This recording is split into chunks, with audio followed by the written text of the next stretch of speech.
This is the story of a girl who thought she had finally found love, but instead, she walked straight into a trap she could never escape.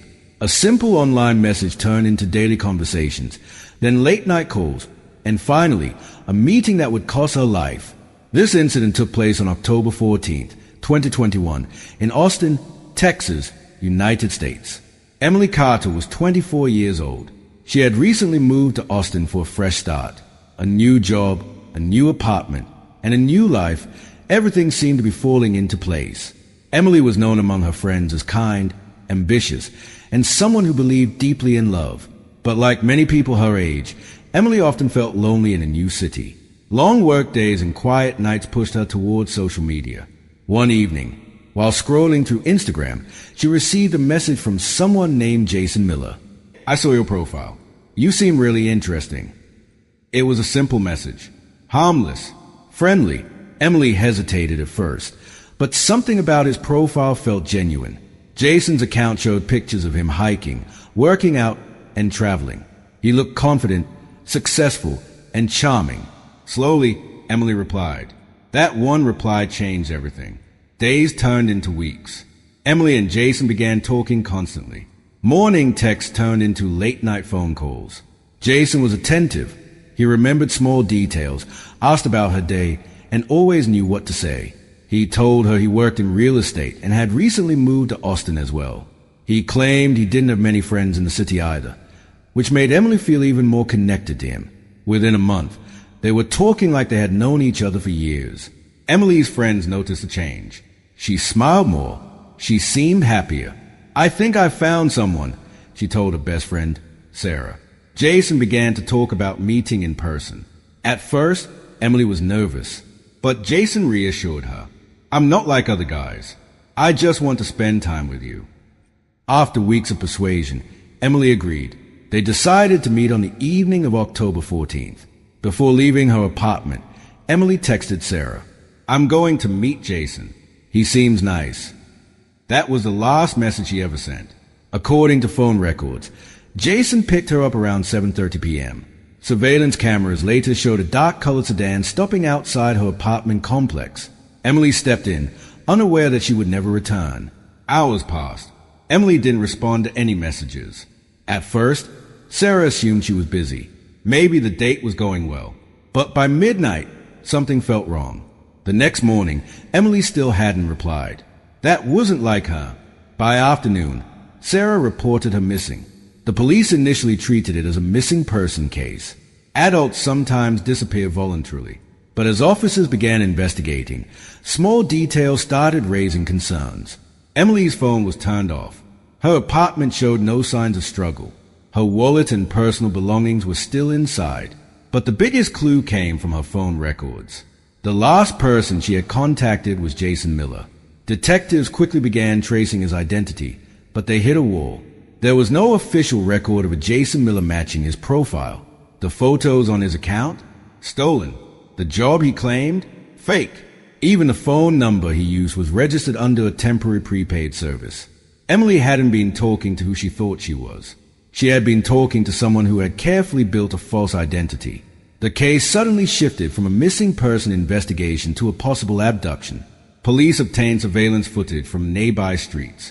After reviewing hours of recordings, they finally spotted the car, a dark gray sedan. The license plate was partially visible. Using advanced image enhancement, investigators managed to identify the full plate number. The car was registered to a man named Daniel Reeves. Daniel was 31 years old. He lived alone on the outskirts of Austin. And what police discovered next made the situation even more disturbing. Daniel had a criminal history. He had previously been investigated for harassment and stalking, but there had never been enough evidence to convict him. In each case, the victims had reported meeting him online under different names. Jason Miller was just one of many identities. Police immediately obtained a search warrant. On October 17th, officers arrived at Daniel's residence. At first, everything seemed normal, but as they began searching the house, they noticed something strange. In the garage, there were signs of recent cleaning, fresh chemical smells, damp concrete, and faint stains that had been partially removed. Inside the house, investigators found multiple phones, fake IDs, and notebooks filled with details about different women. Names, social media profiles, personal habits. Daniel had been studying his victims. Then came the discovery that confirmed everyone's worst fear. In a locked storage area behind the garage, police found evidence linking Emily directly to the house. Her bracelet, her bag, and traces of blood. Daniel Reeves was arrested immediately. During interrogation, he initially denied everything, but as evidence mounted, his story began to crack. According to his confession, Daniel had been targeting women online for years. He created fake identities, gained their trust, and manipulated them emotionally. Emily was different. He became obsessed with her. When she agreed to meet him, he saw it as an opportunity. He admitted that after picking her up, he drove her to his house instead of the planned location. At first, Emily questioned him, but he reassured her. Once inside, things changed. When Emily realized something was wrong, she tried to leave, but it was too late. Daniel restrained her. What followed was hours of control, fear, and desperation. Emily fought back. She tried to escape multiple times, but Daniel overpowered her. According to the confession, he eventually killed her during a violent struggle. Afterward, he attempted to cover up the crime, cleaning the scene, hiding evidence, and planning to dispose of her remains. But he didn't expect the police to act so quickly. The trial began in June 2022. The courtroom was filled with tension. Prosecutors presented a strong case, digital evidence, surveillance footage, forensic reports, and Daniel's own confession. They described how he had carefully planned everything, how he used fake identities to lure women, how Emily became his victim. The defense attempted to argue that the death was accidental, that it occurred during a struggle without intent. But the evidence told a different story. This wasn't an accident. It was manipulation, control, and violence that escalated into murder. Emily's family sat silently as the details were revealed. Her mother held a photo of her throughout the trial, a reminder of the life that had been taken. After weeks of testimony, the jury reached a verdict.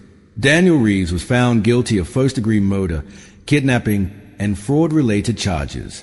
The judge described the crime as calculated, predatory, and deeply disturbing. He was sentenced to life in prison without the possibility of parole. As the verdict was read, there was no reaction from Daniel, but across the courtroom, Emily's family broke down in tears. Justice had been served, but it couldn't bring her back. The case left a lasting impact on the community. It became a warning about the dangers of online relationships, about how easily trust can be manipulated, and how dangerous people can hide behind perfect profiles and kind words. Emily Carter had believed she was meeting someone who cared about her. Instead, she met someone who had been planning something far darker. A message, a conversation, a meeting. Sometimes, that's all it takes. And sometimes, it's all it takes to lose everything.